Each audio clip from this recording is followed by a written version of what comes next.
Assalamualaikum warahmatullahi wabarakatuh. Salam. Buya, berbicara tentang bagaimana dalam memilih pasangan hidup. Kadang timbul beberapa pertanyaan dalam benak saya. Salah satunya ialah bagaimana sekiranya kita dapat mengetahui bahwa pilihan kita tersebut akan dapat bertahan dengan 1001 kekurangan yang ada pada diri kita. Begitu juga sebaliknya. Karena mempertahankan pilihan itu lebih sulit daripada memilih. Yang pertama, cara memilihnya yang benar. Kalau dia punya 1001 kekurangan, ya cari yang nggak punya kekurangan dong. Banyak kekurangan, kan hidup itu untuk memilih. Nabi menghantarkan, Nabi mengajarkan nikah itu milih. Jadi pilihlah yang dia boleh memilih cantiknya dia, kayanya dia, kemudian dia perilakunya lembut, kemudian yang terakhir agamanya. Biarpun itu terakhir oleh Nabi dibalik menjadi yang pertama, fadfar bidzatid dini taribat yadak. Yang punya agama harus kau dahulukan. Ini milih menikah itu memilih. Laki-laki juga milih, termasuk durhaka kepada anak itu kalau salah milih ibunya. Seorang anak dibawa oleh bapaknya karena katanya kurang ajar kepada bapaknya, kepada Sayyidina Umar. Anaknya rupanya cerdas. Khalifah, saya mau tanya, apa nak? Apakah kewajiban bapak kepada anaknya sebelum anak lahir? Dijawab oleh Sayyidina Umar, yang pertama adalah memilih ibunya yang baik.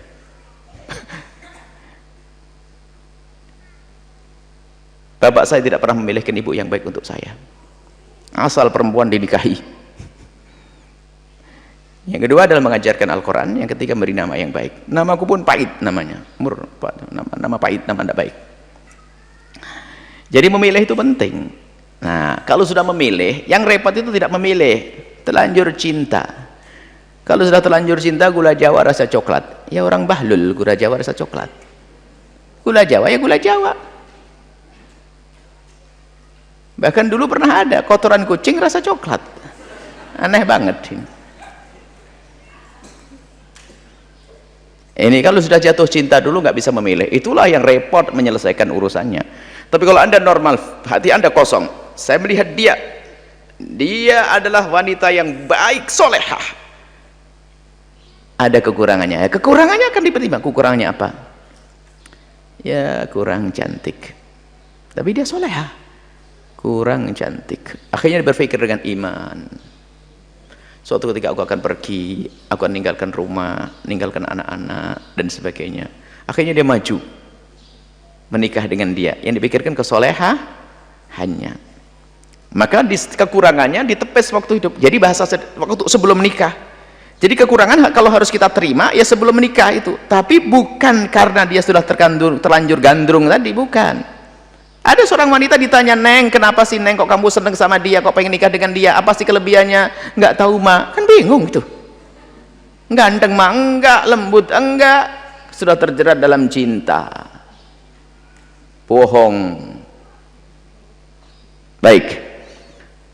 Nah, memilih, sebelum memilih itu yang benar. Kalau sudah memilih dengan segala kekurangannya, misalnya apa? Dia baik, biarpun dia fakir, dia punya masa depan, rezeki kan bisa dicari bersama. Dia makan, saya makan.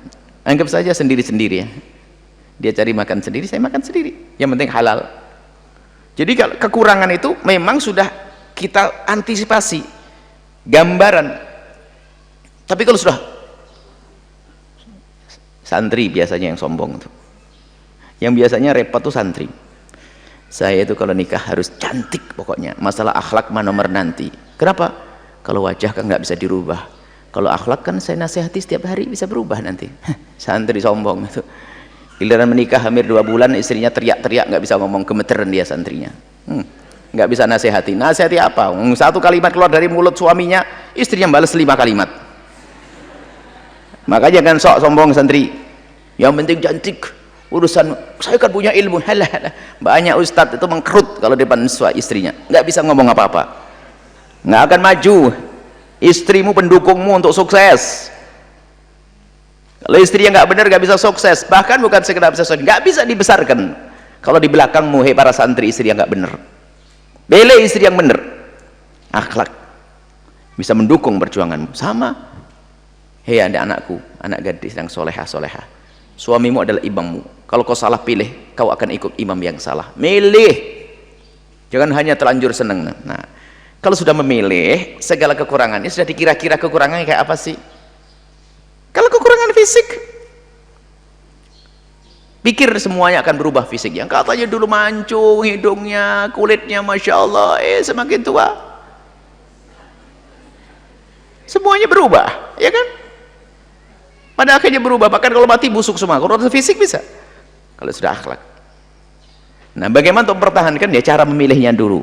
Dalam bahasa sederhana, kalau memilih pasangan itu yang melek matamu. Kalau sudah menjadi pasanganmu, pandanglah. Jadi kalau mau memilih pasangan, pandanglah calonmu itu dengan mata melek, bener milih. Kalau sudah menjadi pasanganmu, pandanglah pasanganmu dengan mata remang-remang. Ya, saya dimaafin deh segala kekurangan. Yang namanya manusia, dia salah, saya juga bisa salah. Yuk kita benar-benar. Waktu belum menikahnya langsung tutup poin, I love you. Aku padamu yang setiap malam nggak bisa tidur, suka begadang dia, bukan karena cinta dia. Perempuannya gampang terpesona dengan kalimat itu. Jatuh cinta, menikah tanpa kriteria pernikahannya, ribut, bingung, punya 1001 kekurangan, full kekurangan. Baru setelah jadi pasangannya dilihat melek, ya nggak kuat lah dia. Jadi kalau sudah jadi pasanganmu, pandanglah pasanganmu dengan mata remeng-remeng. Maafin dia, ya Allah, ya kurang ini, ya Allah rambutnya, ya, kamu yang nyisiri nanti, banyak kutunya, belikan obat kutu, gitu saja. Jangan dulunya kamunya asal pilih, baru kalau sudah jadi milikmu ada tanggung jawab di hadapan Allah. Kurangi. Baik, itu saja ya, kami menghimbau kepada cara memilih yang benar. Banyak orang yang punya bakat ilmu, seorang laki-laki, tapi di belakangnya istri yang tidak mendukung, nggak bisa dibesarkan, repot, nggak bisa dibesarkan. Apa karena wataknya, hasabnya tidak baik, mudah ini, sehingga bikin malu ustadznya, bisa jadi. Atau pokoknya nggak mendukung, nggak bisa berjaya. Atau sebaliknya seorang wanita yang hebat, dia cerdas waktu nyantri, luar biasa, mungkin guru yang memperkirakan dia akan menjadi ustadzah yang Masya Allah bermanfaat. Salah pilih pasangan, hilang. Ngerti nak? Makanya manut, nanti tak carikan pasangan, manut, carikan yang bener. Malah carikan pasangan, cari di luar sana, ndak karu-karuan. Orang luar kalau masuk dalam wilayah nanti kemuliaan dulu bang, baru jadi pasanganmu. Apakah orang luar gak ada yang baik? Banyak yang baik, tapi harus kenal dulu dong, kita tahu keadaannya seperti apa. Sudahnya ya insyaallah. Jadi pandanglah, yang bertanya, pandanglah pasanganmu dengan mata remeng-remeng, nanti bisa abadi hidupmu. Jangan selalu mencari-cari kesalahannya. Kalau kamu mencari kesalahannya, pasti bersalah, ada kesalahannya. Karena kamu menikah dengan manusia, bukan malaikat. Kalau kamu, semuanya yang mau menikah, jika kamu ingin menikah dengan orang yang tidak pernah punya kekurangan dan tidak pernah punya kesalahan, sampai mati kau tidak akan menikah. Selesai. Tinggal bagaimana kekurangan itu, yuk kita sempurnakan. Kekurangan pasanganku, yang menyempurnakan adalah aku. Nah itulah, hidup kan saling melengkapi. Kekuranganku dilengkapi oleh pasanganku, sempurna. Wallahu a'lam bishawab.